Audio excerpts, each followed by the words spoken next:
बच्चों सुनो, मैं आपको इसके पहले एक लेक्चर में फाइनेंशियल मैनेजमेंट का जो मेन डिफिनीशन है वो बता चुका हूँ। ठीक है, तो मैं ज़्यादा इस पर फोर्स नहीं करूँगा कि क्या होता है। आपको शॉर्ट में एक रिकैप लेंगे इसका कि क्या होता है और तुरंत आगे बढ़ जाएंगे। ठीक है, क्योंकि फाइनेंस अब मैं ज़्यादा हर बार तो वो चीज़ नहीं पढ़ा सकता, वही चीज़ बार बार नहीं कर सकता। मैंने डाला हुआ यूट्यूब पे क्या होता है उसे देखें। ठीक है, हम उसके थोड़ा आगे बढ़ें। देखो बच्चों, फाइनेंशियल मैनेजमेंट जैसे मैंने आपको बताया था इसके बारे में क्या होता है। दो शब्द हैं, फाइनेंशियल और मैनेजमेंट। मैनेजमेंट आप मेरे से अच्छा जानते हो, मैंने बताया था। ठीक है, ठीक है, दो रिसोर्स होते हैं किसी कंपनी के पास में, लिविंग और नॉन लिविंग। ठीक है, नॉन लिविंग लिविंग रिसोर्स मतलब HR ह्यूमन रिसोर्स है। आपकी हियरार्की में समझते हो, एक चपरासी से लेके बोर्ड ऑफ डायरेक्टर्स तक सबके सब एक हियरार्की का पार्ट होते हैं, एक दूसरे को रिपोर्ट करते हैं, नीचे वाले ऊपर वाले को रिपोर्ट करता है। ये पूरा जो स्ट्रक्चर है ना, यही ऑर्गेनाइजेशन के अंदर जो नॉन लिविंग रिसोर्सेज होते हैं जैसे बिल्डिंग, रॉ मटेरियल, कुर्सी, टेबल, सबको यूज़ करते हैं और यूज़ करके जो बिजनेस का मेन ऑब्जेक्टिव है ना उसको अचीव करते हैं। तो किस तरीके से ये लोग मतलब लिविंग रिसोर्स नॉन लिविंग को यूज़ करें इफिशिएंट और इफेक्टिव वे में, ताकि बिजनेस अच्छा से अच्छा मुनाफा कमा सके, वेल्थ मैक्सिमाइज हो सके, उसी को मैनेजमेंट बोलते कि मैनेजमेंट करो बिजनेस का। क्या करो? मैनेजमेंट करो। मैंने बताया था बहुत सारी फिलॉसफी हैं, आप आगे जाके पढ़ोगे मैनेजमेंट में कि कुंटोज है, ओडोडल है, बहुत लोग हुए हैं जिन्होंने बताया है कि कैसे क्या क्या परिभाषाएँ होती हैं मैनेजमेंट की। तो आपको वहाँ से पढ़ना है, वहाँ से समझना है और आगे बढ़ जाना है। मेरा टॉपिक नहीं है मैनेजमेंट, इसलिए मैं आगे नहीं पढ़ाऊँगा इसको। मेरा टॉपिक है फाइनेंशियल मैनेजमेंट। मतलब किसी बिजनेस का जो फिनांस है क्या है, उसको कैसे मैनेज करते हैं। मतलब हम सबको पता है बिना फिनांस के आप बिजनेस नहीं कर सकते। पक्का फिनांस आएगा कहाँ से? आंसर है दो जगह से। कहाँ से? दो जगह से। एक होता है इक्विटी, एक होता है डेब्ट। इक्विटी मतलब बिजनेस के जो रियल ओनर है यानी इक्विटी शेयर होल्डर, जो बिजनेस के रियल मालिक हैं वो कहलाते हैं इक्विटी। और दूसरा कौन है? डेब्ट। क्या? डेब्ट वो है जो बैंक, जैसे बैंक लोन, डिबेंचर, बॉन्ड, इनके थ्रू क्या मिलता है? लोन मिलता है। आपको फिक्स रेट से पे ऑफ करना पड़ता है एज ए रिवॉर्ड इनको हर महीने, हर साल जैसे। तो क्या है? इक्विटी और डेट दो तरह के होते हैं। इन्हीं से हमको लॉन्ग टर्म फाइनेंस मिलता है। क्या मिलता है? हमको पैसा देते हैं और कहते हैं आगे जाके बिजनेस में इन्वेस्ट करिए और खूब पैसे कमाइए, इस तरह से। तो अब क्या होता है कि हमें इन दोनों सोर्स पैसे कितने ले आने हैं, क्या किस रेशियो में लेके आने हैं, अपने बिजनेस रिस्क के अकॉर्डिंग। ठीक है, कैसे इन्वेस्ट करना है इस पैसे को, क्या कैसे इस पैसे को इन्वेस्ट करना है ताकि अधिक से अधिक रिटर्न मिल सके। और जब आप रिटर्न कमाओगे ना, जो आपको प्रॉफिट आएगा उसको दोबारा रीइन्वेस्ट कैसे करना है ताकि बिजनेस की वेल्थ मैक्सिमाइजेशन हो सके। बच्चे ये फाइनेंशियल मैनेजमेंट कहलाता है। फिनांस कैसे मैनेज करिए कि आपकी बिजनेस की वैल्यू बढ़ जाए, आपकी बिजनेस की वैल्यू बढ़ जाए। क्यों? आपने देखा है ना स्टॉक मार्केट में शेयर प्राइस घटते बढ़ते हैं, देखा है। तो आप अभी इंट्राडे में मत देखो कि रोज कितना घट बढ़ रहा है। आप देखो इसको 2 साल में, 1 साल में, 3 साल में, तो आपको समझ में आएगा कोई कंपनी जितना मुनाफा ज़्यादा कमाती है ना उसकी शेयर प्राइस कितनी ज़्यादा होती है। जो कंपनी अपना फिनेंशियल मैनेजमेंट जितने अच्छे से करेगी उसकी शेयर प्राइस उतनी ज़्यादा हाई होगी। यही सच है। समझ में आ रही है? तो आखिर फाइनेंशियल मैनेजमेंट में डिसीजन कैसे लिए जाते हैं? देखो 3 तरह के डिसीजन होते हैं बच्चों। 3 टाइप ऑफ डिसीजन। क्या? 3 टाइप ऑफ, बच्चों बात नहीं प्लीज, डिसीजन। पहला कौन सा डिसीजन है? Finance decision. कौन सा बच्चा? दूसरा इन्वेस्टमेंट डिसीजन। क्या बच्चा? और तीसरा है डिविडेंड डिसीजन। कौन सा? डिविडेंड। ये 3 डिसीजन होते हैं किसी भी बिजनेस के अंदर, फाइनेंशियल मैनेजमेंट के अंदर। ठीक है, और इसके जो फंक्शन होते हैं बच्चों, फंक्शन क्या? फंक्शन वो 2 तरह के होते हैं। देखो बच्चा, requirement of fund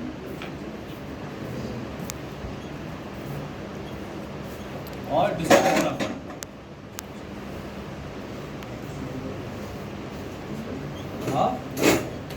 fund function है, क्या रिक्वायरमेंट फंड की, उसे कैसे इन्वेस्ट करना, ये दो। और 3 तरह के डिसीजन होते हैं, कौन कौन सा? ये है रिक्वायरमेंट ऑफ फंड का, ये क्या है? रिक्वायरमेंट ऑफ फंड का। और ये क्या है? डिस्ट्रीब्यूशन ऑफ फंड का। दोनों इससे बिलोंग करता है। ये जो है बच्चों इससे बिलोंग करेगा, ये, ठीक है। और ये दोनों जो हैं इससे बिलोंग करते हैं। बस में आ रही है, ठीक है। अब आगे सुनो, अब प्लीज बच्चा बैठ जाओ, आगे सुनो। देखो बच्चों, आपने देखा होगा, आप देखते हो ना कि यार मेरा बिजनेस बहुत रिस्की है। क्या?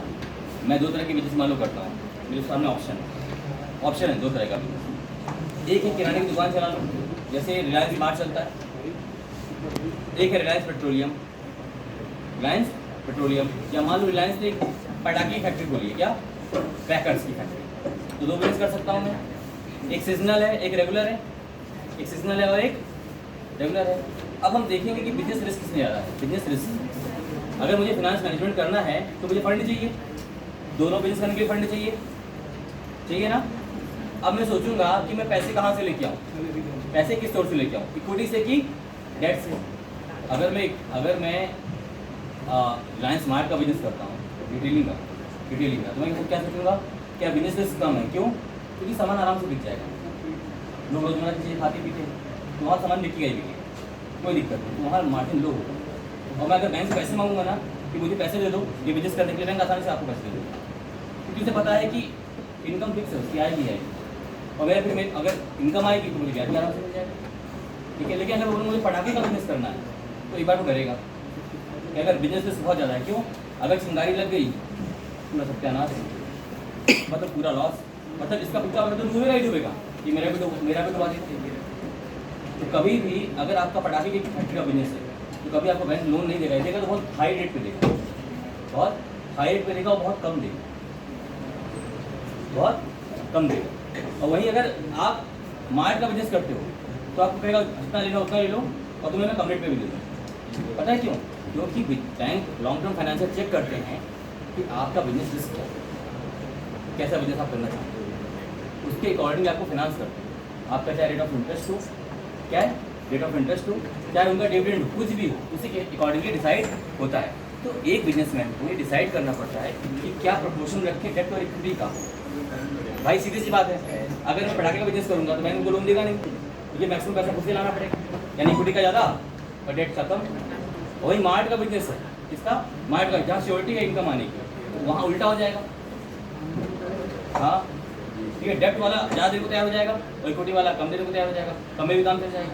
ये सी बात है, क्योंकि बिजनेस रिस्क पे डिपेंड कर रहा है, मतलब बिजनेस रिस्क पे आपका फाइनेंशियल रिस्क डिपेंड कर रहा है, यानी किस सोर्स से पैसे लेके आने और किस रेशियो में लेके आने। मतलब यहाँ पे 2 तरह से आएगा, इक्विटी से और डेट से। बच्चा प्रपोर्शन क्या होगा, क्या प्रपोर्शन बोलते हैं ना, ये डिपेंड करेगा, किस पे डिपेंड करेगा?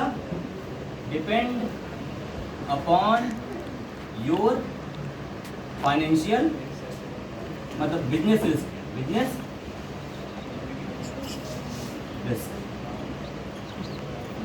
तो ये डिपेंड करता है किसके? फाइनेंशियल रिस्क पे। ठीक है बच्चों, इस बात समझ आ गई? मतलब इक्विटी से कितना प्रोपोर्शन लेके आओगे ये प्रिंसिपल एक करेगा।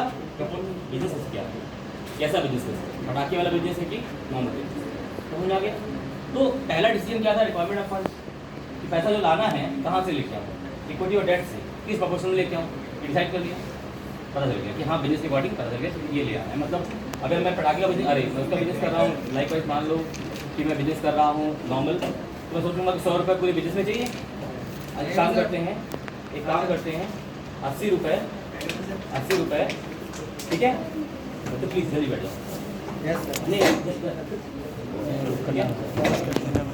मैं इक्विटी से कम लाऊंगा, डेट से ज़्यादा लेके आऊँगा। हो सकता है मैंने 30 समझने लगे, मतलब 40-60 का हो सकता है ना। 40 ये लेके आया हूँ, 40 रुपये यहाँ से और 60 रुपये 100 रुपये मेरे पास आ गए। मतलब मैंने अपनी रिक्वायरमेंट ऑफ फंड पूरी कर ली। अब करते हैं डिस्ट्रीब्यूशन ऑफ फंड। क्या अब पैसा आ गया है हाथ में तो लगाना फिर बिजनेस स्टार्ट करते हैं। भाई कहाँ लगाएगा, कहाँ लगेगा पैसा, कैसे लगेगा? तो आंसर है, हम सबको पता है कि जब हम कोई बिजनेस स्टार्ट करते हैं ना बच्चों, तो हमारा मैक्सिमम पैसा लॉन्ग टर्म इन्वेस्टमेंट में जाता है। 100 रुपये में से 80 रुपये कहाँ जाएंगे? कोई मशीन खरीदनी बड़ी सी, अगर प्रोडक्शन कर रहे होगे या कुछ भी कर रहे होगे तो फिक्स एसेट्स में जाता है या लॉन्ग टर्म इन्वेस्टमेंट में जाता है। और केवल 20 पैसा या 30% बचता है वर्किंग कैपिटल के, मतलब रोज़मर्रा के खर्चों को पूरा करने के लिए, मतलब रॉ मटेरियल खरीदने के लिए, सैलरी देने के लिए, रेंट देने के लिए हम थोड़ा पैसा बचा लेते हैं, समझते हो?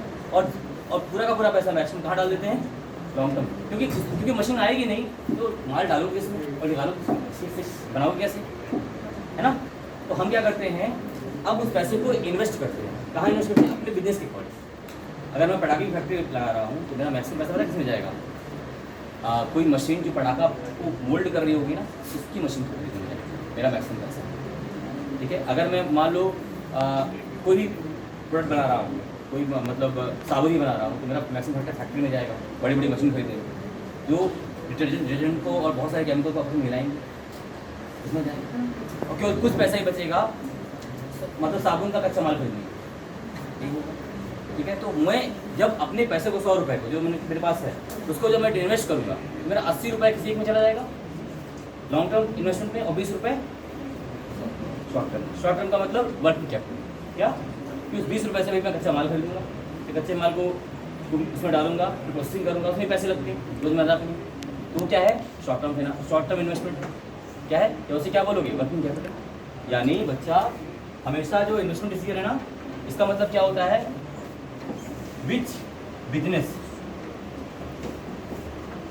वुड यू प्रिफर, ठीक है? Would you prefer to earn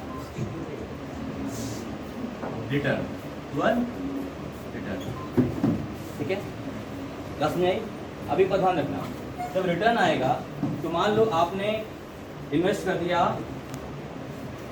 80 rupees, क्या 80 रुपीज़ आपने किया मशीन में, एज्यूम कर लो, और 20 रुपीज़ का इन्वेस्ट कर दिया वर्किंग कैपिटल में, किसमें बच्चा? वर्किंग कैपिटल में। ये क्या हो गया? Long term investment, long term बच्चों बात नहीं प्लीज। तो ये क्या हो गया? शॉर्ट टर्म इन्वेस्टमेंट बोल दो, क्या बोल दो? शॉर्ट टर्म इन्वेस्टमेंट, ऐसे बोल दो। अब देखो बच्चों, इससे पहले मैं क्या खरीदूंगा?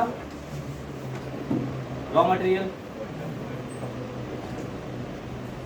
इसको प्रोसेस करूंगा, ये बनेगा WIP, क्या बनेगा? Work in progress. क्या बनेगा? Work in progress. इससे फिर क्या बनेगा? फिनिश्ड गुड्स बनेगा, ठीक है बच्चों? इससे फिर क्या लास्ट बनेगा? अगर मैं माल उधार बेचता हूँगा तो बनेगा डेटर्स। क्या बनेंगे? डेटर्स। डेटर्स से आएगा क्या? कैश। तो देखो हमने यहाँ कैश से स्टार्ट करी थी, कैश से हमने क्या स्टार्ट की थी? कैश से स्टार्ट हुआ था, cash. Raw material, working progress, finish goods, debtors, और हाफ में आ गया कैश। ये कैश अलॉन्ग विथ प्रॉफिट आया है। क्या आया है? Along with profit. और यहाँ जो कैश रखा था ना बच्चा, ये सिर्फ कॉस्ट थी। फिर जब ये कैश बन के आता है ना वापस, तो ये सब वर्किंग कैपिटल कहलाता है। ये सब वर्किंग कैपिटल का पार्ट है। रॉ मटेरियल का ओपनिंग स्टॉक, WIP का ओपनिंग स्टॉक, ठीक है? ठीक है? फिनिश गुड्स का स्टॉक, डेटर्स, कैश, ये सब क्या कहलाएंगे? आपके वर्किंग कैपिटल का पार्ट। बात समझ आ गई? तो मैंने कर दिए। अब इसको बनाओगे ना तो आपको यहाँ से प्रॉफिट मिलेगा। क्या मिलेगा? प्रॉफिट मिलेगा। जब मशीन में ये डालोगे तो प्रॉफिट आएगा। क्या आएगा बच्चा? प्रॉफिट। इसका दूसरा नाम बच्चों है रिटर्न ऑन इन्वेस्टमेंट। क्या है? इन्वेस्टमेंट। मान लो आपको प्रॉफिट 20 रुपये है। कितना आया? 20 रुपये। कितना आया है? 20 रुपये। बच्चों 20 आया, आपने 100 लगाए, 100 में 20 आया, यानी आपका रिटर्न ऑन इन्वेस्टमेंट हो गया 20%। कितना हो गया? 100 लगाया, 20 मिला, मतलब 120 आ गया, हाथ में आ गया होगा टोटल, ठीक है? अगर आप कहोगे आपको कितना रिटर्न मिला तो आप कहोगे इनको 20 मिला 100 लगा रहे, तो क्या हो गया? बच्चे बात नहीं प्लीज, बात की तो बाहर जाओ। क्या हो गया? रिटर्न ऑन इन्वेस्टमेंट हो गया। आप देखो बच्चा, जब यहाँ से 100 लेके आए थे, जब यहाँ 100 लेकर आए थे आप, कहाँ से? यहाँ से ₹100 लाए थे ना, कैसे इन्वेस्ट करेंगे? तो इसको पाने के लिए कुछ लागत चुकानी पड़ती है। जैसे बैंक इंटरेस्ट मांगता है, बैंक क्या मांगता है? इंटरेस्ट मांगता है। तो वो कहेगा भाई हम इसमें से आपको 60 दे रहे हैं, 100 में से क्या 60 दे रहे हैं, और हम लेंगे, मान लो बैंक कह रहा है कि हम हर साल हम आपसे 6 रुपये लेंगे, क्या 6 रुपये, मतलब ये कह रहा है 60 आपके पास जब तक पड़ा रहेगा, मुझे हर साल 6 रुपये चाहिए। तुम बच्चा तुम बात कर रहे हो, सुनो, 60 के बदले में 6 इंटरेस्ट है, क्या है 6 इंटरेस्ट है हर साल। ऐसे ही 40 के बदले में बच्चा 40 है, वो भी कुछ मांगेंगे, उसको बोलते हैं डिविडेंड। ये जो मांगते हैं तो क्या बोलते हैं? डिविडेंड। और इनको भी कुछ जाएगा हर बार। तो मान लेते हैं इनको जा रहा है, कितना है 40 है ना, मान लो इनको जा रहा है कितना, मतलब 10 था ना, इसका 15, इनको जा रहा है मान लो 8 रुपये, कितना 8 रुपये। तो आप इनकी लागत निकालोगे ना, कितना पड़ा, इनकी लागत आएगी बच्चा 40, 8/40, कितना 40 रुपये पाने के लिए आपको हर साल 8 रुपये देना पड़ेगा हर साल। 10 40 आपके पास पड़ा रहेगा, तब तक 8 यहाँ पे इसका भी 6/60, कितना 6/60, ये कितना आएगा? यह है 10%, कितना आया? 10% आया ना? ये कितना आएगा? 20%। अगर मैं कहूँ भाई यार अभी बोलो ना, तुम बाहर जाओ, इतना बोलने के बाद में तुम्हें क्या